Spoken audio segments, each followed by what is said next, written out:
Good morning viewers, मुस्कुराती सुबह के साथ आयशा का सलाम। मेपल टीवी के साथ आज का ये मॉर्निंग शो हम एडमिंटन से आपकी खिदमत में पेश कर रहे हैं। व्यूअर्स, दुनिया में बहुत से ऐसे लोग मौजूद हैं जिन्होंने बहुत थोड़े अरसे में अपनी सलाहियतों को मनवाया है। ये वो लोग हैं जिनकी वजह से हम दुनिया में कामयाबी हासिल करने के असूलों को जान पाते हैं। कामयाबी हासिल करना कोई बहुत मुश्किल काम नहीं है, उसके लिए सिर्फ लगन और मेहनत चाहिए होती है। आज स्टूडियो में हमने एक ऐसा ही खूबसूरत जोड़ा आपकी खिदमत में बुलाया है जो कि बहुत थोड़े अरसे में इस नई दुनिया कनाडा में अपनी एक शानदार कामयाब दुनिया बसाने में कामयाब हुए हैं। आइए हम इनका तारुफ आपसे कराते हैं। हमारे साथ मौजूद हैं शमा भट्ट और उनके हस्बैंड अमृतपाल सिंह जी। कैसे हैं आप लोग? बिल्कुल ठीक। Welcome to our morning show. Thank you for having us. इन दोनों के बारे में आपको मैं ये बताना चाहूँगी कि मौसीकी के दिलदादा हैं दोनों। इन लोगों ने एडमिंटन में एक नॉन प्रॉफिट म्यूज़िकल सोसाइटी का आगाज़ किया है। सोसाइटीज़ और म्यूज़िकल सोसाइटीज़ तो बहुत हैं दुनिया में, लेकिन इस म्यूज़िकल सोसाइटी की सबसे अहम बात यह है कि it is open to all regardless of cultural barriers, political barriers, या हम जो भी कह लें, यहाँ पर इनके सोसाइटी में कोई रंग, मज़हब, नस्ल की कैद नहीं है। हर ज़ुबान के लोग, हर शहर के, हर मुल्क के लोग इनके घर आते हैं, महफिल का हिस्सा बनते हैं। हर संडे की रात को इनके घर में एक बैठक होती है जिसमें हल्की फुल्के स्नैक्स चाय के साथ सर्व किए जाते हैं और साथ ही सब लोग एज अ वॉलंटियर वहाँ बैठते हैं। सुनने वाले सुनते हैं, गाने वाले गाते हैं। मैं खुद कई बार इनकी महफिल मौसीकी का हिस्सा बन चुकी हूँ संडे इवनिंग को अपनी फैमिली के साथ। बहुत खूबसूरत, बहुत प्यारा फैमिली वाला माहौल होता है। इनकी बिल्लियाँ और इनके मेहमान और इनके स्नैक्स हम बहुत इंजॉय करते हैं। आइए इन दोनों से इस खूबसूरत महफिल, इस खूबसूरत सोसाइटी के बारे में बात करते हैं। आप लोग की सोसाइटी का नाम क्या है? स्वरताल म्यूजिक सोसाइटी ऑफ एडमिंटन। इसका ख्याल आप लोगों के जहन में कैसे आया? ख्याल इस तरह आया कि हम खुद म्यूज़िक के एक बहुत बड़े लवर्स हैं और हम चाहते थे कि कोई ऐसा प्लेटफॉर्म हो, कोई ऐसी जगह हो जहां हम जा सकें। अपना ये जो शौक़ फैमिली के लिए कह लें या यहाँ पे बिज़ी लाइफ है, वो शौक़ हमारा दबता जा रहा था और हमें था कि कोई ऐसी जगह हो जहाँ पे हम इस चीज़ को रिवाइव रखें। तो दबता क्यों जा रहा था शौक़? ऐसा कोई और प्लेटफॉर्म मौजूद नहीं है? है, लेकिन उनमें बहुत सी, कईयों में तो रिस्ट्रिक्शन है, कईयों की मेंबरशिप फीस है, कईयों की different kind of criterias for. तो आप लोगों की जो सुरताल सोसाइटी है, इसकी कोई मेंबरशिप फी नहीं है? नहीं, ये बिल्कुल फ्री है, कोई मेंबरशिप नहीं है, कोई एंट्री फी हो? कुछ नहीं है, इट्स ऑल फ्री। और वॉलंटियर्स जो है वो कभी कोई स्नैक ले आता है एज अ हेल्प करने के लिए, पार्टिसिपेट करने के लिए। बाकी जो हमारे म्यूजिशियंस हैं वो भी वॉलंटियरली वहाँ पे इंस्ट्रूमेंट्स बजाते हैं और जो गाने वाले हैं वो भी। और घर हमारा it's open for everybody. And बहुत अच्छी आप लोगों ने एक मिसाल डाली है। अमृतपाल सिंह जी, आपने म्यूज़िक की बाकायदा तरबियत ली है? हाँ जी, मैंने तबला सीखा है और मैंने इंडिया से एक वहाँ पे यूनिवर्सिटी है, यूनिवर्सिटी से एफिलिएटेड एक सोसाइटी है प्राचीन कला केंद्र, वहाँ से मैंने विशारद की है जो ऑलमोस्ट बीए बन जाती है। तो मैंने तबले में बीए की हुई है और प्रॉपर तालीम ली है। मैं बहुत छोटा था जब से बजा रहा हूँ, क्योंकि गॉड गिफ्टेड था ये चीज़। मेरे ग्रैंड पेरेंट्स से ये चीज़ मुझे मिली है, तो तब से आज तक तो ब्लड में है ये। तो तबला, मौसीकी, गाना बजाना सब कुछ। और आप लोग ये बताएंगे कि कैनेडियन सोसाइटी में आपको क्या सपोर्ट मिली है अपनी इस महफिल मौसीकी को आगे बढ़ाने के लिए? हमें सपोर्ट तो बहुत मिली है यहाँ पे। एक्चुअली लोगों की सपोर्ट काफ़ी मिली है, क्योंकि हर एक ने इसको बहुत ज़्यादा पसंद किया है। पहले तो एक चीज़ तो इसमें जो बहुत बड़ी है कि हम लोग किसी को जज नहीं करते। जो भी यहाँ गाने आता है उसको चाहे ताल का ज्ञान है, ताल का उसको मालूम है, स्वर का उसको है या नहीं है, हम उसको ये नहीं कहते कि नहीं आप नहीं गा सकते, आपको अभी सीखना पड़ेगा, आपको विदाउट जज किए हम उनको मौका देते हैं। तो लोगों ने इसको बहुत पसंद किया है, सोशल मीडिया पे इसको बहुत पसंद किया है। सब लोगों ने हमें काफ़ी इंकरेजमेंट दी है इसकी। अच्छा, अगर मैं आपसे ये कहूँ कि मुझे कोई ज्ञान नहीं है अभी और मैं लेकिन आपसे सीखना चाहती हूँ, तो क्या मैं एक अच्छा कैंडिडेट साबित होंगी? हाँ जी, हम लोग एक्चुअली मकसद इसका स्वरताल शुरू करने का ये भी था, एक तो था कि जो लोग जिनको मौका नहीं मिलता, प्लेटफॉर्म नहीं मिलता, हम उनको फ्री में एक प्लेटफॉर्म दें जिसमें म्यूजिशियंस हों हमारे पास और उनको सिर्फ गाना है आके बस। और दूसरा मकसद था कि जो लोग इसको उनके मन में कीड़ा है ये सीखने का, लेकिन उनको या तो कोई बेसिक सिखाने वाला नहीं मिल रहा, तो हम लोग ये चीज़ उनको उन तक पहुंचाना चाहते हैं म्यूजिक जो है, कि वो बेझिझक आके तबला, वोकल, हारमोनियम वो हमसे सीख सकते हैं और इसकी कोई एज लिमिट नहीं है। हमारी ये भी कोशिश थी कि ये जो म्यूजिक हमारा है ये बहुत मरता जा रहा है, थोड़ा सही कह रहे हैं। तो हमें था कि ये बिल्कुल खत्म ना हो जाए, जो आने वाले हमारे बच्चे हैं। तफरी वाली दुनिया में लोग और प्रोफेशंस को अपना रहे हैं और कल्चर, आर्ट, कला इसको छोड़ते जा रहे हैं। हाँ जी आयशा जी, एक चीज हमने और नोट की है यहाँ पे कि जो लोग यहाँ पे आते हैं ना, वो कहीं ना कहीं किसी न किसी तरह से टूटे हुए हैं, जो थोड़ा बहुत जिंदगी से डिप्रेस हुए हैं। बहुत प्यारी बात। और जब म्यूजिक वो सुनते हैं तो वो अपने आप को, वो अपना सारा डिप्रेशन, अपने सारे दुख, जो भी चीजें हैं वो भूल के वो एंजॉय करते हैं, वो एक नई दुनिया में पहुंच जाते हैं। बिल्कुल सही कह रहे हैं। हमने सोचा था कि एक थेरेपी के तौर पे भी इसको अगर हम लोग करते हैं ना, तो मेरे ख्याल से लोग इसका काफी फायदा उठा सकते हैं। बिल्कुल सही कहा आपने। म्यूजिक थेरेपी के तौर पर तो बहुत सारी जगहों पे यूज भी हो रहा है आजकल। अच्छा, अगर ये बात आपसे कही जाए कि क्या आप समझते हैं कि आप इस मैदान में कामयाब हैं, कि आपने मौसीकी को अपना प्रोफेशन बनाया है? प्रोफेशन तो मैं अभी नहीं कहूँगा इसको, क्योंकि प्रोफेशन के लिए एक तो फुल टाइम आपको म्यूज़िक ही करना पड़ेगा, लेकिन शौकिया तौर पे इसको आप ये सोच सकते हैं कि म्यूज़िक जैसे है कि सातों दिन 24 घंटे म्यूज़िक है, गाड़ी में बैठते हैं, घर में हैं, महफिल में हैं, कहीं भी हैं तो म्यूज़िक चल रहा है।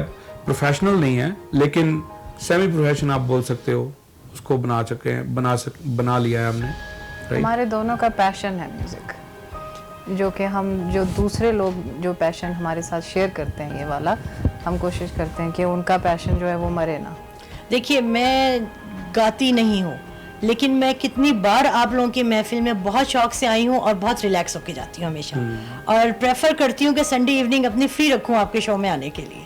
हमारे मेंबर्स, एक दो मेंबर्स हैं, साथी हैं हमारे, मेंबर्स नहीं बोल सकते, साथी हैं हमारे, फैमिली है हमारी एक्सटेंडेड म्यूजिक की, वो संडे की बहुत शिद्दत से वेट करते हैं। वो बोलते हैं कि हमें संडे को जब ना महफिल, जब हमारा मैसेज आता है उनको कि महफिल है, तो उनको जैसे बस पाँव जमीन पे नहीं लगते उनके।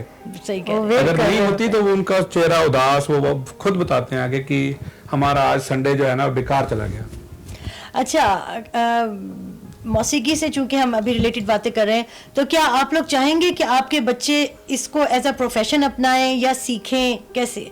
बिल्कुल, हम तो मेरा बेटा जो है वो गिटार बजाता है बहुत अच्छा, और हम दोनों उसको यही हमेशा कहते हैं कि अगर आपका दिल करता है, हम किसी को पुश नहीं करेंगे किसी बच्चे को कि यू हैव टू करना पड़ेगा, लेकिन अगर उनका दिल करता है, उनमें ये जैसे कहते हैं हमारे अंदर जैसे कि ये थी ख्वाहिश थी, अगर ये हमारे बच्चों में है तो हम उनको फुल सपोर्ट करेंगे, और जिस तरह भी हो सकता है म्यूजिकली, अगर वो इससे हमारे लिए इससे अच्छी और कोई बात नहीं है कि हमारे बच्चों में भी ये चीज़ है म्यूजिक के लिए। वैसे तो आप दोनों खुद बहुत उम्दा गाते हैं, लेकिन आप लोगों ने मैडम नूरजहां को सुना हुआ है? जी, किसने नहीं सुना मैडम। आपको एक बहुत खूबसूरत सा सेगमेंट में, आर्काइवल सेगमेंट है एक हमारा, उसमें मैडम नूरजहां का आपकी पसंद का एक गाना सुनाते हैं, व्यूअर्स को भी सुनाएंगे, आपको भी उसकी वीडियो दिखाएंगे। तो कोई मैडम नूरजहां का लाजवाब सा गाना बताइए अपनी पसंद का। उनका एक गाना है वंजली वालड़िया। ये ऐसे ना बताइए, इसको तो आप गुनगुना के बताइए हमें। वंजली वालड़िया वे तू ता मोलियो मुटियार, कदी नहीं जिन्ने सी मन्नी हार, मैं ते कर बैठियो प्यार, वंजली वालड़िया वे गल भुल्ली ना।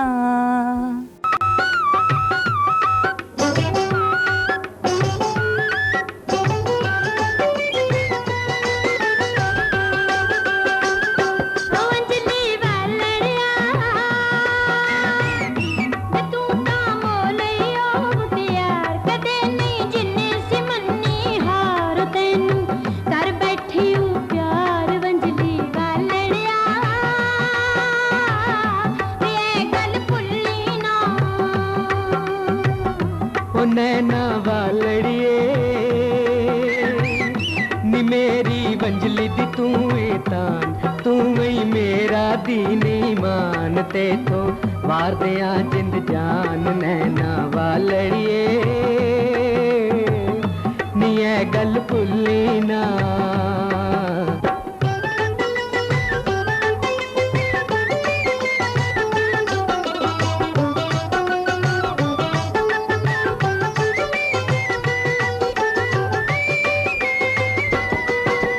हशर दिहाड़े ताई शाला रुक जावण है वेले, प्यार दे जिथे फुल खिड़े ने सदा महकन पेने, नी तेरे दम दे नाल बहार, ते तू ए मेरा हार सिंगार, साडा रोज गलदा प्यार। नैना वालड़िए गल भुल्ली ना। तू तां मोलैयो मुटियार, कदे नहीं जिन्ने सी मन्नी हार, तैनू कर बैठी हूँ प्यार वंजली वालड़िया, वे गल भुल्ली ना।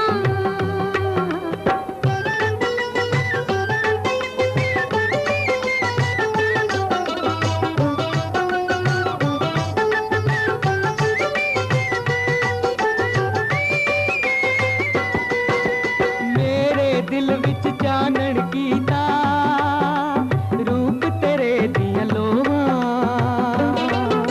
रात दिने मैं करा दुआवां, तैथों दूर न होवां,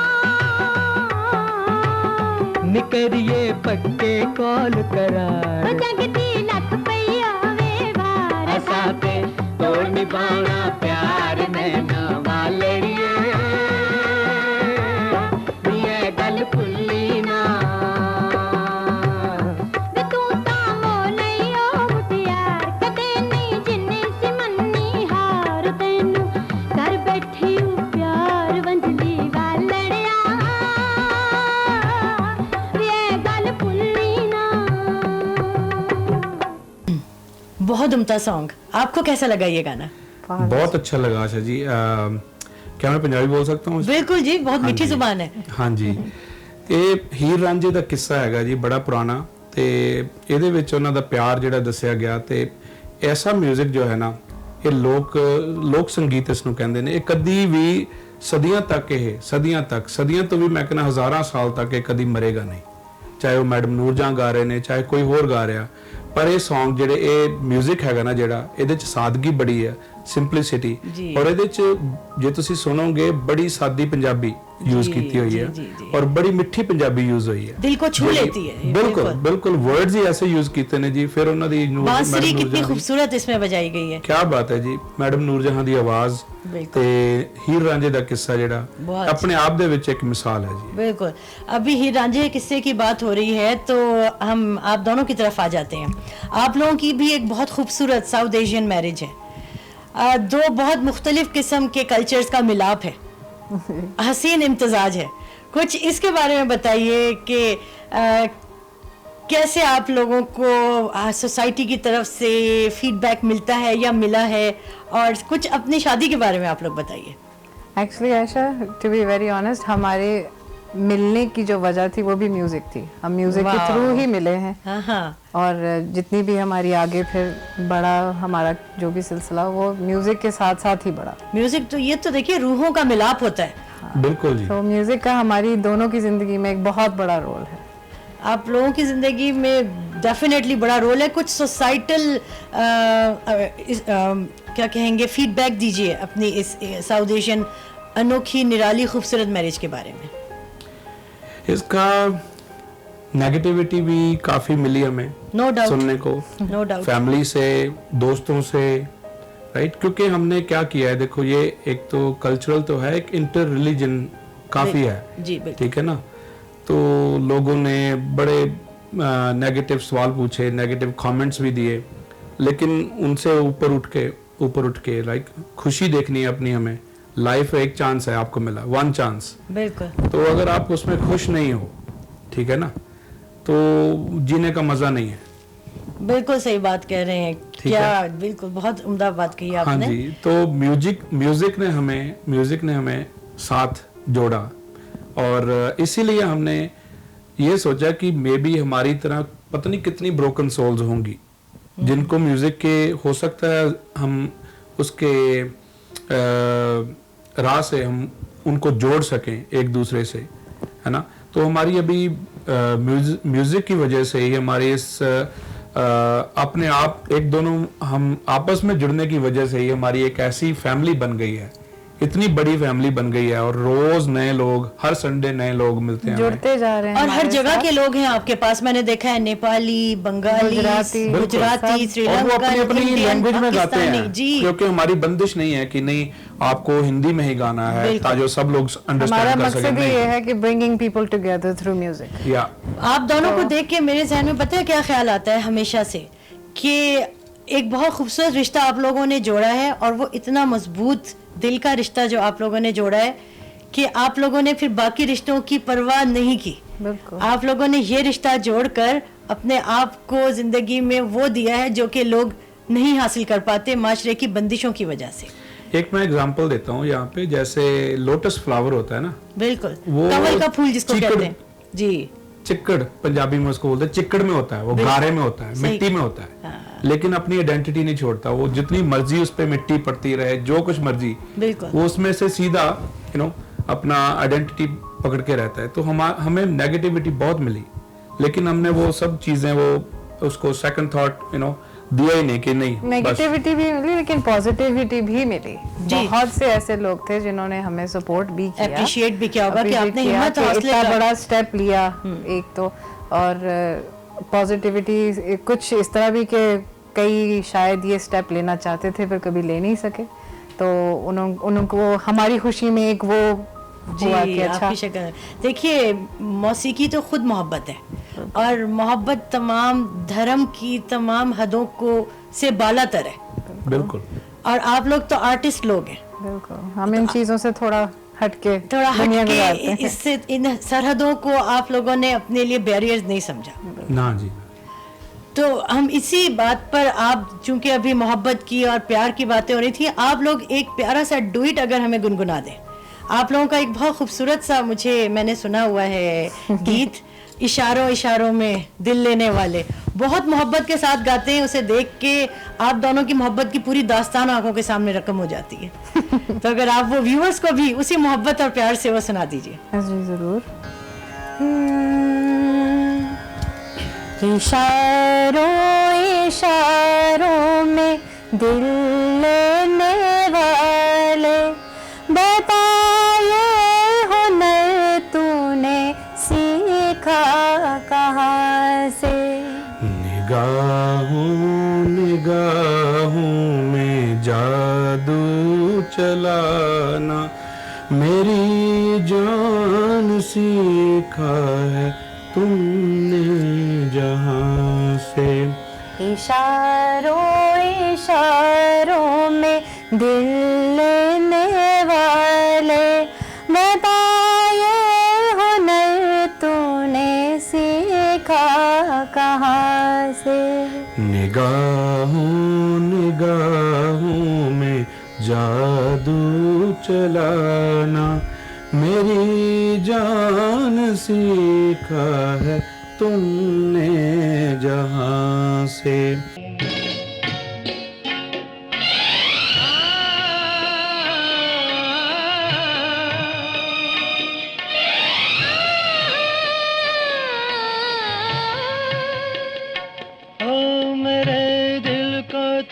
भागे, मेरी क्या थी इसमें खता, मुझे जिसने तड़पा दिया, यही थी वो जालिम अदा, यही थी वो जालिम अदा। ये रांझा की बातें, ये मजनू के किस्से अलग तो नहीं है मेरी दास्तां से। इशारों इशारों में दिल लेने वाले, बताए हुनर तूने सीखा कहाँ से।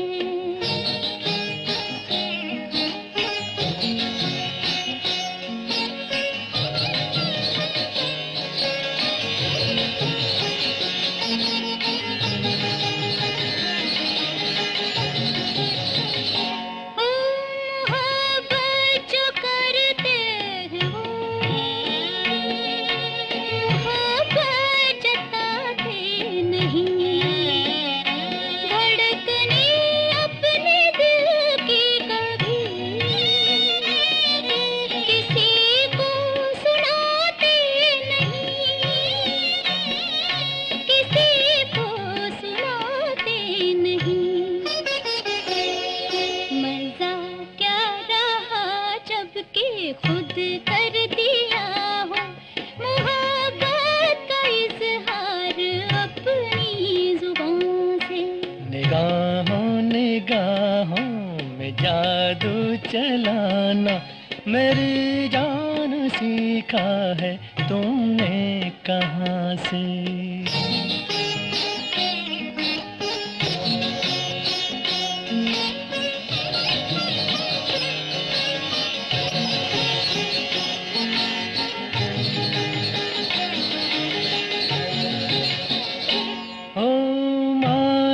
के जान जहां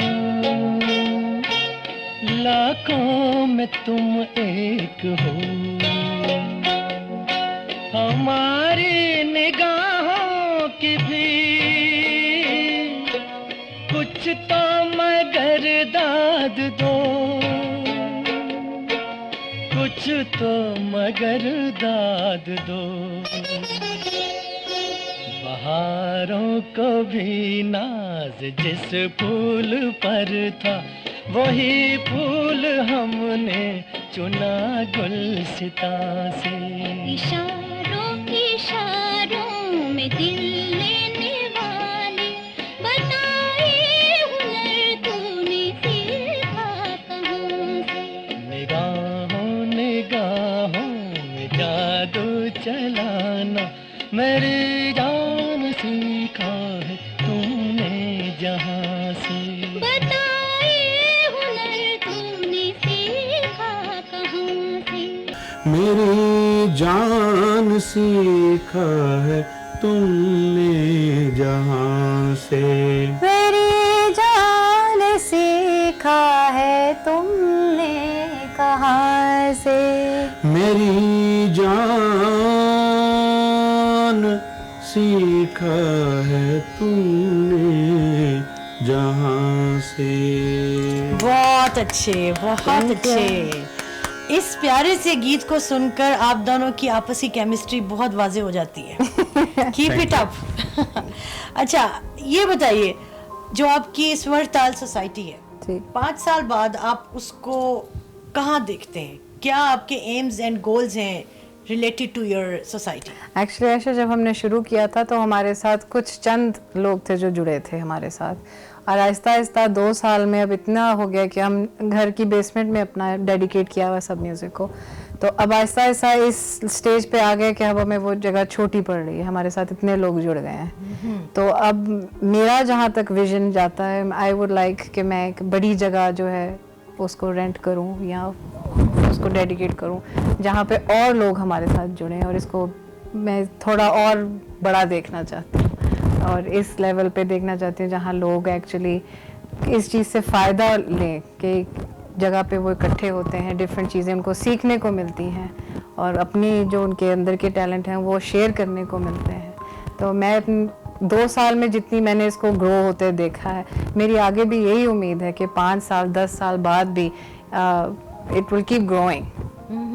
हमारा ये एक कोशिश भी है कि हमारे पास काफ़ी अच्छे सिंगर हैं जो जिनको हम प्रमोट कर सकें आगे, जिनका हम शो करवा सकें, like audience, proper audience, proper hall में जिनका शो हो सके, तांजो वो लोग जो है अपने आप को ये समझें कि हमने स्वर ताल से एक बड़े छोटे प्लेटफॉर्म से शुरू करके हम कहाँ तक पहुँच गए हैं। हमारा विजन ये भी है। एक शो हम करा चुके हैं टेलर कॉलेज में, आप लोगों ने बहुत कामयाब शो किया था, बहुत उम्दा।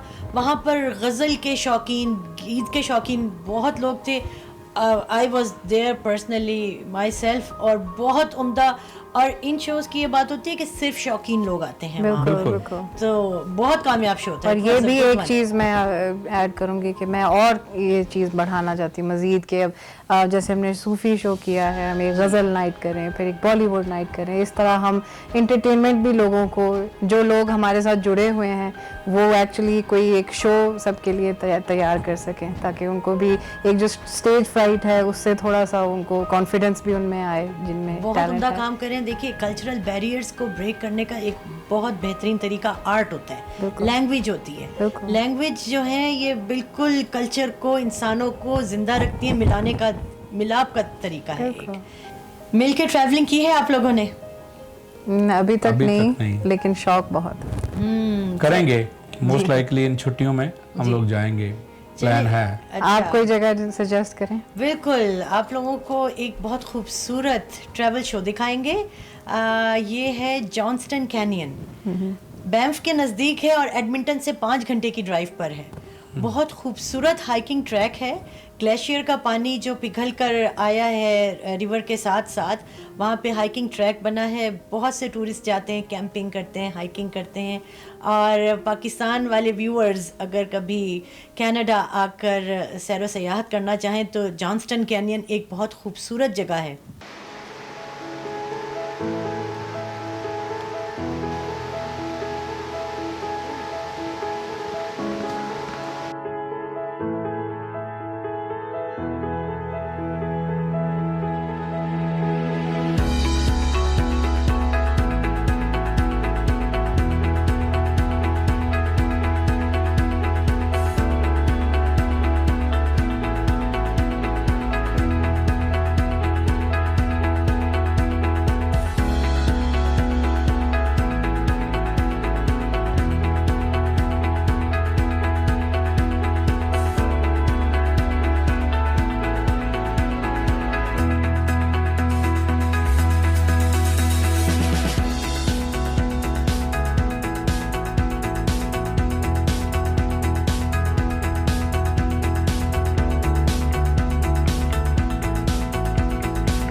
आप लोगों की एक म्यूज़िक सोसाइटी है, लेकिन कनाडा में म्यूज़िक सोसाइटीज़ हैं और भी नॉन प्रॉफिट ऑर्गेनाइजेशंस हैं, बहुत से लोग हैं जो कि सोसाइटीज़ नहीं लेकिन ये कि वॉलंटरीली बहुत से कम्युनिटी वर्क कर रहे हैं। तो उन लोगों का क्या किरदार है आप लोगों की सोसाइटी को कामयाब करने में, कुछ बताना चाहेंगी? हमारी जो सोसाइटी है वो किसी बाउंड्री में नहीं है, इट्स ओपन फॉर एवरीबडी। और हमें सबसे ज़्यादा सपोर्ट ये मिला है कि हमारे ऊपर कोई ठप्पा नहीं लगा हुआ कि ये सिर्फ पाकिस्तानी कम्युनिटी का है, ये सिर्फ इंडियन कम्युनिटी का है, पंजाबी। हमने जब सूफ़ी शो अपना कराया है एंड आई वाज सरप्राइज्ड कि हमें हर तरह की कम्युनिटी के हर डिफरेंट बंदे ने सपोर्ट किया, स्पॉन्सरशिप उन्होंने की, हमें बढ़ावा दिया कि आप करें, हम आपके साथ खड़े हैं। वो बेशक बंगाली एसोसिएशन के थे, गुजराती, कोई भी, उन्होंने हमें सपोर्ट, उन्होंने ये नहीं कहा कि भाई हम क्यों करें। So they showed really big hearts towards music. Canada 150 के मौके पर बहुत सारी नई फंडिंग्स भी सामने आई हैं कैनेडियन गवर्नमेंट की तरफ से कल्चर को फ़रोग़ देने के लिए, और म्यूज़िक तो कल्चर का बहुत इंटेग्रल पार्ट है। तो आप लोगों ने कभी इस तरफ गौर किया है कि कुछ फंडिंग्स जो कि कैनेडियन गवर्नमेंट प्रोवाइड करती है आप जैसे एसोसिएशंस को, नॉन प्रॉफिट्स को, तो टू बी ऑनेस्ट हमने कभी, जब हमने ये शुरू किया था, हमने कभी सोचा नहीं था कि इसकी इतनी ज़रूरत है लोगों को, यहाँ पे एक म्यूज़िक के प्लेटफॉर्म की इतनी लोगों की डिमांड होगी। लेकिन अब जैसे जैसे वक्त गुजर रहा है हमें ऐसे महसूस हो रहा है कि हमें हेल्प लेनी पड़ेगी, फंड्स लेने पड़ेंगे, हमें भी गवर्नमेंट जो है उसके पास जाना पड़ेगा। लेकिन हम जहाँ भी अभी तक हमने बात की है, they have been really helpful, और उन्होंने हमें कभी ये डिस्करेज नहीं किया कि इस तरह के कामों में आपकी हेल्प नहीं होगी। दे ऑलवेज सेड कि जब आप तैयार हैं वी विल बी देयर। आप लोग तो बहुत खूबसूरत गाते हैं, और आप लोगों की महफिल में एक और हमारे सिंगर आते हैं, फिरासत खान। आज हमारे साथ फिरासत खान मौजूद हैं। फिरासत, आज आप हमें कौन सा गाना सुना रहे हैं? हर वेले तांगा यार दिया मैं तवे थी काग उदारा आप वंजा के मैं कासद भेजा ती मेरा गयो हाल बीमारा गुलाम फरीदा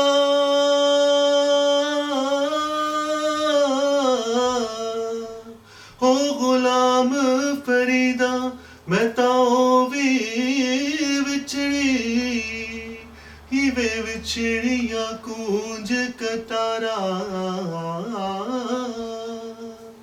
उमरा लगिया पप्पा पा उमरा लगिया पप्पा पा उमरा लगिया पप्पा पा हाल ना है हाल ना है हाल ना वसवे खा लिया उमरा लगिया पप्पा पा उमरा लगिया पप्पा पा।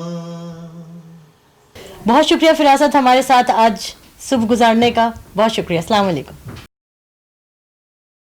शमा, आप हमें ये बताइए, कभी चेहरे की फ्रेशनेस के लिए आप होम रेमेडीज का इस्तेमाल किया है कभी आपने? नहीं। चलिए आज हम आपको एक बहुत इंफॉर्मेटिव सेशन दिखाते हैं। हमारे साथ इस वक्त मौजूद हैं आयशा अहमद। ये घर की चंद चीज़ों से चेहरे की फ्रेशनेस को बरकरार रखने के कुछ तरीके हमें बताएंगी। Welcome to our morning show Ayesha. Thank you Ayesha. कैसी हैं आप? ठीक ठाक, आप कैसी हैं? बिल्कुल ठीक। आज आप हमें क्या सिखाएंगी चेहरे की फ्रेशनेस को बरकरार रखने के लिए? हाँ जी, आज मैं आपको बताऊंगी कि स्किन को ग्लो कैसे किया जाता है और फाइन लाइंस और रिंकल्स वगैरह जो हमें स्टार्ट हो जाते हैं उनको हम लोग कैसे कंट्रोल कर सकते हैं। घरेलू कुछ चीज़ों से हम लोग अपने लिए कुछ ऐसा कुछ बना सकते हैं कि जो हम लोग किचन में जाते हुए, खाना बनाते हुए, इवन हम लोग घर में काम वाम करते हुए हम लोग किसी भी वक्त पे अपने फेस पे लगा सकते हैं। तो ये तो आप बहुत अच्छी चीजें बता रही हैं, वो सब चीजें जो कि हम किचन से ही हासिल कर सकते हैं। बिल्कुल सही कहा आपने। और उससे बहुत आपका स्किन, आपकी जो आजकल जो प्रॉब्लम हो जाता है कि आपका ज़्यादा हो जाता है कि हम लोग खुद जैसे कभी देखते हैं कि यार हमारे रिंकल स्टार्ट हो रहे हैं, हमें यहाँ पे फाइन लाइन स्टार्ट हो गई हैं, तो उसके लिए हम लोग घर में ही बैठे किसी न किसी तौर पे इन चीज़ों को यूज़ कर सकते हैं। आप इसको आज क्या इंग्रेडिएंट्स यूज कर रही हैं आप? मैं आज यूज़ कर रही हूँ शुगर है और ऑलिव ऑयल है और कॉफ़ी है। तो इससे आप एक अच्छा सा स्क्रब बना सकते हैं फेस पर, और आप ये जो स्क्रब हैं वो आप डेली रूटीन में भी यूज़ कर सकते हैं। हम इसे स्टोर कर सकते हैं? आप इसको स्टोर भी कर सकते हैं, 2-3 बार आप लगा सकते हैं, क्योंकि ये अगर आप इसको फ्रिज में भी रख देते से, क्योंकि ऑलिव ऑयल खराब नहीं होता, इवन शुगर और कॉफी में कुछ ऐसी चीज है नहीं, तो आप स्टोर करके रख सकते हैं। इससे हम कॉफी भी बना सकते हैं? नहीं, इससे कॉफी बनाने के लिए आपको कॉफी के लिए अलग से मिल्क वगैरह यूज करना होगा, लेकिन उसमें मैं खैर उसके जो मास्क बनाने के लिए मैं उसमें जरूर योगर्ट यूज करूंगी। अगर आपको पसंद है तो जरूर उसमें हम यूज करेंगे। जी आप बताइए क्या क्या चीजें इसमें ये होता है कि हम लोग 1 टीस्पून जो है हमने कॉफी ले ली, और 1 टीस्पून हमने ऑलिव ऑयल ले लिया, और 1 टीस्पून हमने शुगर ले ली। आप इसको बनाना दिखाएंगे? हाँ जी जरूर। viewers को? आप इसको ये है कि हम लोग इसमें ये 1 टीस्पून हमने ऑलिव ऑयल डाला, और इसमें हमने डाल दिया शुगर डाल दिए। तो अब इसको हमने आपस में मिक्स कर दिया। ये एक अच्छा सा स्क्रब तैयार हो जाता है, और आपकी जो सारी जो डेड स्किन है उसको ये रिमूव कर देता है। आप इसको लगाएंगे 5 to 10 मिनट्स, आप 5 मिनट, इवन बहुत सेंसिटिव स्किन होती है एक्नीज वगैरह, उनको सिर्फ 5 मिनट यूज़ करना चाहिए। लेकिन अगर आपकी स्किन जैसे नॉर्मल ड्राई स्किन है, आप उसमें 10 मिनट्स भी यूज़ कर सकते हैं। ये आपका देखें बिल्कुल अच्छा सा एक स्क्रब तैयार हो गया। आप इसको फेस पर लगाएं, 5-10 मिनट्स आप रखें। इसके बाद आप इसको नीम गर्म पानी से आप धो सकते हैं फेस, और उसके बाद फिर मैं आपको इसका मास्क भी बताती हूँ। और उसमें आपको ये करना होगा, जैसे अभी इसमें आपने 1 टीस्पून, जैसा कि आप दूध की बात कर रही थी लेकिन मैंने योगर्ट यूज़ कर ली, तो उसमें आप 1 टीस्पून योगर्ट डालेंगी, 1 टीस्पून बेसन डाल देंगी, और उसमें 1 टीस्पून कॉफ़ी हो जाएगा, और उसको आप मिक्स करके आप उससे एक अच्छा सा मास्क तैयार कर सकती हैं। और उसके बाद आप उसको फेस पर लगा लेंगे, और उसके 10 मिनट्स के बाद जैसे उसको ड्राई होता है तो आप उसको वॉश कर देंगे। आप देखेंगे आपकी स्किन ग्लो भी करेगी, आपको फर्स्ट टाइम से अच्छा फील होगा। और उसके अलावा जो आपकी जो इसके लिए भी अच्छा होता है, ड्राइनेस के लिए स्क्रब बहुत अच्छा है, और फाइन लाइंस और ये इन सब को हेल्प करता है।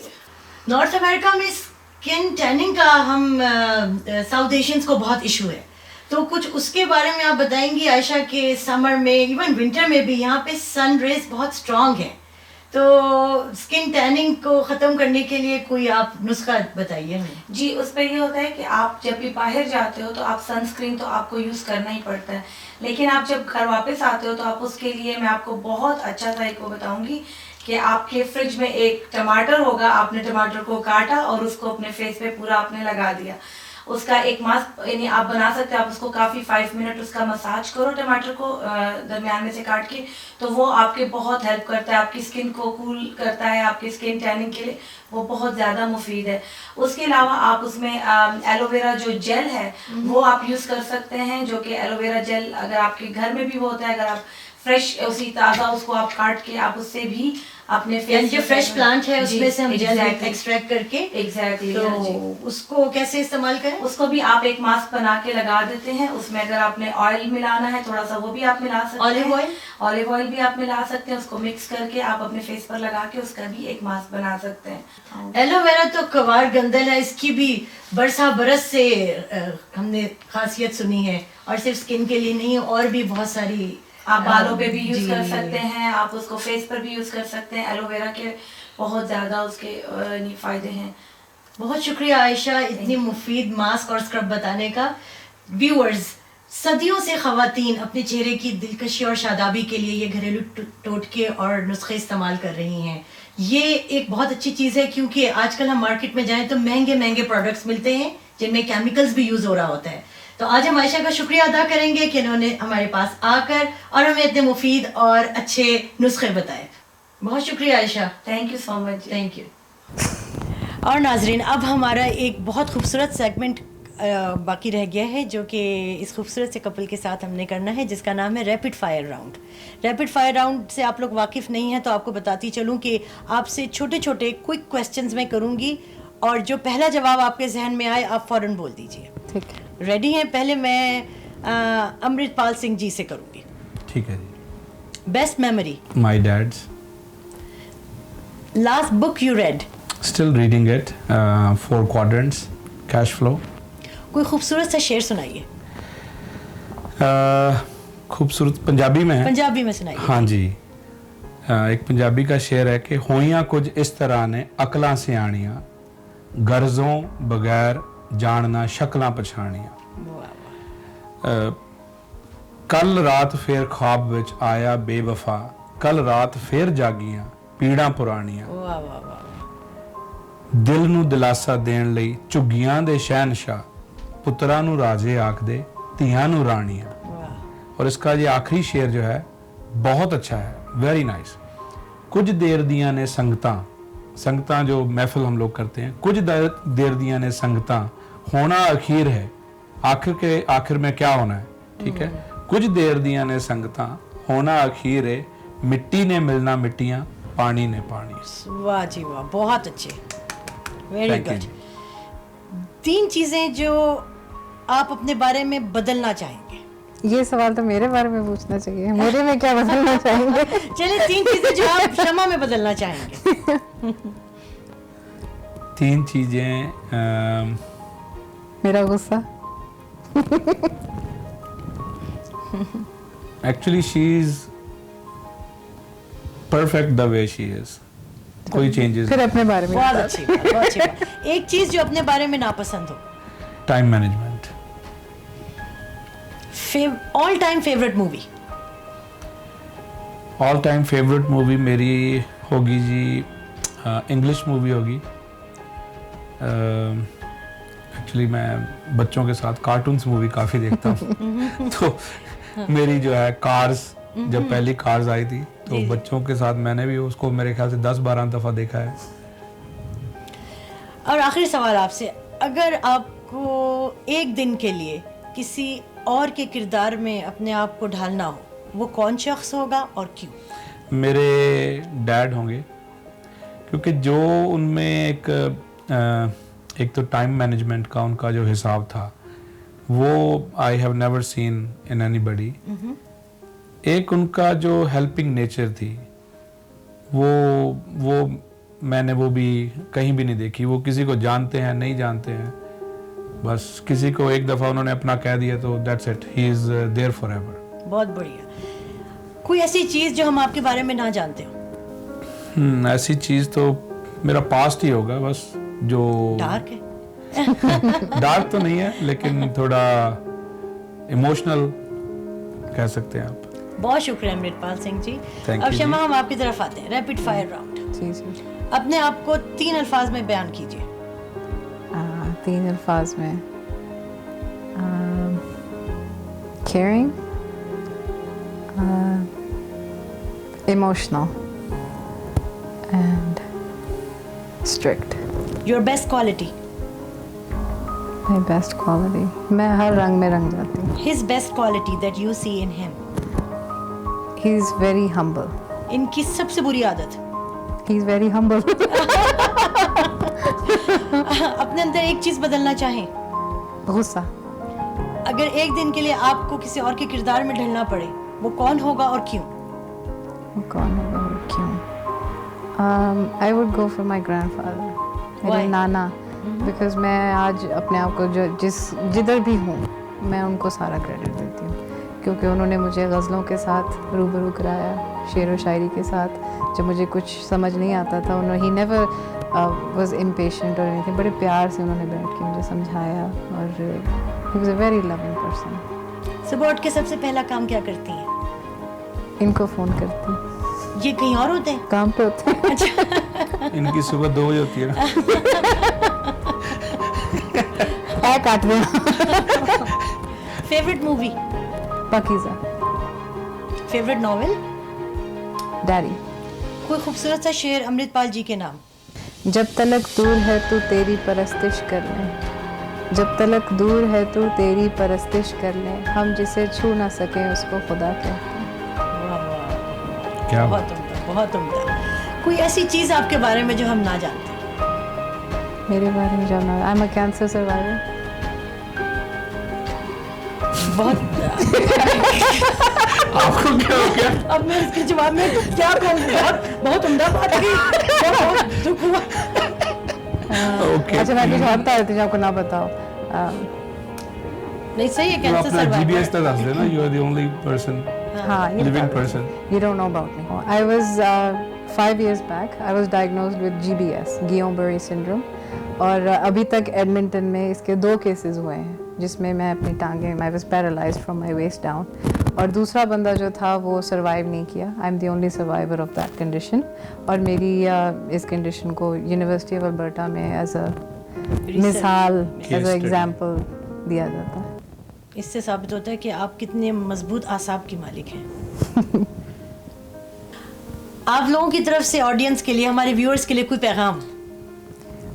मैं सिर्फ इतना कहना चाहूँगी कि मेरे साथ ऐसा हुआ, इसलिए मैं ये कहना चाहूँगी कि आप जिस एज में भी हैं, जिस वॉक ऑफ लाइफ में भी हैं, don't give up on yourself. अगर आपको किसी चीज़ का पैशन है, कोई शौक़ आपका ऐसा है जो पूरा नहीं हो सका, there is no age limit for it. आप थोड़ा सा हाथ बढ़ाएं, आपको बहुत लोग ऐसे मिलेंगे जो आपके साथ कदम से कदम मिलाएंगे, जो आपके साथ उधर उसी सिचुएशन में आपके साथ खड़े होंगे, और ये हाथ में हाथ मिला के आप लोग बहुत आगे जा सकते हैं. तो मेरा यही पैगाम है सबके लिए कि never give up on your passion, never give up on your self, और अपने आप को अकेला कभी ना समझें. बहुत लोग हैं जो आप जैसे हैं, जो आपकी तरह काफ़ी हार्डशिप से गुजर चुके हैं. You are never alone. अपने आप को कभी अकेला ना महसूस करें. बहुत प्यारा पैगाम आपने दिया है नाजरीन. इससे हमें पता लगता है मस्बत सोच कामयाबी के लिए बहुत अहम किरदार अदा करती है. हमारे इस शो में आने का आपका बहुत शुक्रिया. आपका शुक्रिया, आपने हमें मौका दिया सबके साथ बात करने का. और आज का इस शो का हम इख्तिताम करेंगे एक बहुत खूबसूरत से गाने पर. बहुत शुक्रिया. अस्सलाम वालेकुम. बात करनी मुझे मुश्किल कभी ऐसी तो न थी, बात करनी मुझे मुश्किल कभी ऐसे तो न थे, जैसे अब है तेरी महफिल कभी ऐसे तो न थे. बात करनी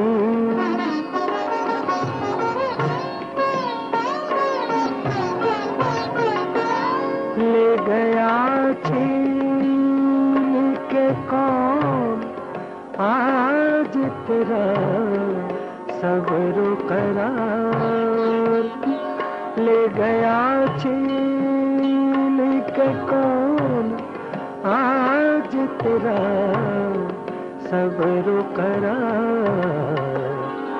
बेकरारी तुझे है दिल कभी ऐसे तो न थे. बात करनी मुझे मुश्किल कभी ऐसे तो न थे. बात करनी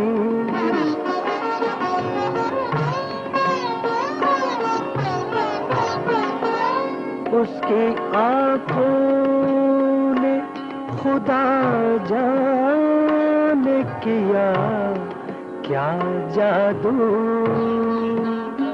उसकी आँखों ने खुदा जान किया क्या जादू,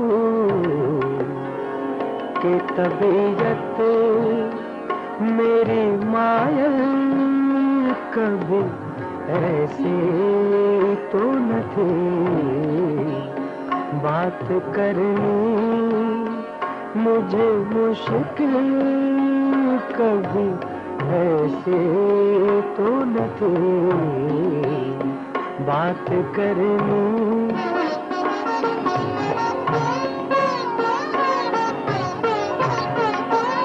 चश्मे कातिल मेरी दुश्मन थी हमेशा, लेकिन